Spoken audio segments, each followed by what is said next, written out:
I notice it in my stomach, kind of butterflies, usually that, kind of just an unsettled feeling in my stomach. Okay. Now, if you were to measure that on a scale from 1 to 10, and 10 being the highest, what would you give that number? I would say a 6 to 6.5 to 7. Okay, so let's go with that. You're feeling like a 6.5 or a 7. So when you have those feelings come up, and you can do it right now, just ask yourself, will I allow those feelings to come through? And just after I ask you that question, will you allow those feelings to come through? Just simply say yes. So will you allow those feelings of anxiousness to come through you? Yes. Okay, and will you allow those feelings some more? Yes. Okay, and really feel that more. Will you allow all the anxiety that you feel in your stomach to come up even more?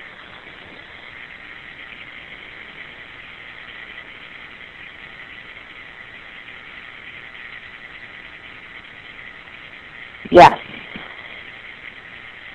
Okay, so now take a nice deep breath in, and then just release any of that tension that still may be there out into the air. Just imagine it floating through the air, away from your body. And if we were to take a measure of what that feels, so you said you're about a 6.5 or 7, how do you feel now? Well, it's an interesting exercise right now, given that it's not, I'm kind of creating some of the anxiety, given that I'm not about to sit down and edit. So, but I can actually see that it's just what you said, the letting of it, the allowing of it. Yeah. It feels like it's a 5, like it's on. Oh, good. A 5. Yeah. So a 5 seems. I'm kind of putting myself in that situation, but it definitely lessens it. Put it that way. Yeah. So a good thing about that, and it's interesting because either people will stay the same, go down, most likely go down. Sometimes you'll release more later, but the purpose of doing that is to really allow yourself to feel whatever it is in the moment when you have that anxiety. Mm-hmm. And when you can do that, it's really liberating because we've been taught to suppress our feelings and saying that it's bad. So when you're going through that exercise and just really allowing yourself to pass through your body, really notice where it is, and then just say,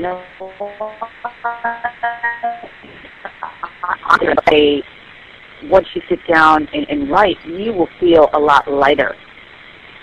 Mm. And someone from the chat room, obviously I'm taking on this exercise as I'm, wanting to make sure people from the chat room are getting their needs met too. And someone from the chat room says, so resisting makes it harder. And I think that's what you're saying. And I love that because it is just, and it's a perfect thing to really take on. And you can take it on how I just did, which is I'm obviously not doing what I was discussing that causes my anxiety right now. I'm thinking about it. So this could be something people use for going into their Christmas celebration with their family in 2 days. Right now that will probably bring up a whole bunch of feelings for various people, or whatever it is, whether you've got a presentation at work coming up next week, so you can do it ahead of time or be in the moment. So when I sit down later this afternoon to do some final editing and start to have that feeling again, I can go back and practice it. So that's really great. That's wonderful. And keep in mind this, I don't know who said this, but whatever you resist will persist. Right. Right, and it's like you've been saying that this whole call is just that what we think and what we're taught to do, and when whoever teaches us is taught, and it's just passed down, is just to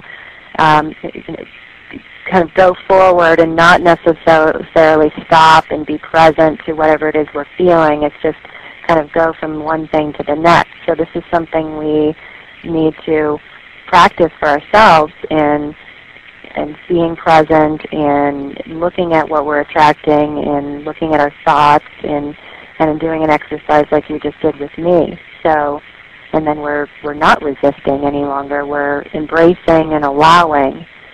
So that's really great. So thank you for taking me through that. I was putting out to the chat room to see if anyone did want to come on the line. So we do have a few more minutes. If there's anyone that does want to come on the line, you're welcome to do that or continue to ask questions from the chat room. And again, just for people that might have missed the last announcement, I'm talking to Cheney Weiner and Heather Pitkins, and we're talking about the Law of Attraction. We're talking about their programs that they offer through the Law of Attraction Network for Women.com. So you can find out more information about them on that site. And we've been talking about Heather's upcoming book that covers all of this. It's called Body of Love. And it really sounds wonderful. And you can find out more information about Heather's book on her website too. So it looks like we have someone who might want to call in with a question. So I'm going to post that number again one more time. You can call in with a question at 303-552-2355 because we were having some trouble with the other line. Again, 303-552-2355. And until that happens, I just wanted to, again, thank you guys and see if, are there other thoughts given that Christmas is 2 days away and then also given that we have a natural ending kind of closure period, which is the end of 2008 and beginning of 2009. What are some thoughts that you have for people going into the new year?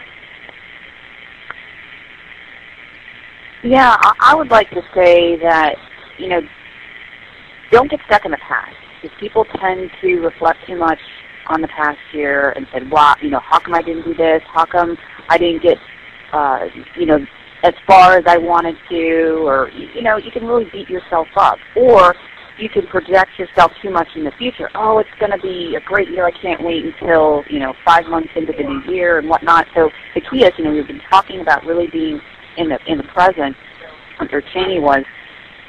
And that's what I'd say for this year is to really live every single moment and being in the now. So not looking too much from the past or into the future, because when you're totally present, that's where your power is, and that's where you can attract anything that you want to. And Heather, I'm going to actually interrupt you. It looks like we have a caller on the line. Are you there? Yes. Yeah. Hi, caller. Hi, caller. Who is this? Hi, this is Dottie. Hi, Dottie. Thank you for being here. And if you want to just go ahead and, I can hear that you're listening to us in the background too, so if you want to go ahead and mute your computer, and then I'm sure Heather and Cheney would love to answer any questions that you have. Okay, I'll do that. I'm sorry I didn't do that before. That's okay. There we go. If one has a fear that seems to wake one up in the morning and in the night, and it seems to be absolutely without a real picture of what it is, how can I get so I just face it and therefore can deal with it, put a name on it? That's for Heather. I'm sorry, could you repeat that question again? Sure. It's that if I have an unknown fear, it doesn't really make a particular picture of what it is. It is perhaps a fear of the economy, a fear of what the new government will be like in the United States, a fear of what China's doing. So just an unnamed fear. But I really would prefer not to have it because I'm feeling much better than I used to, and I would like to get rid of those things. So what would be the best way to handle that, to face it and say, okay, I'm not going to fear this anymore? Okay, so let me see if I understand you. You've got a fear, you're waking up every day about the economy.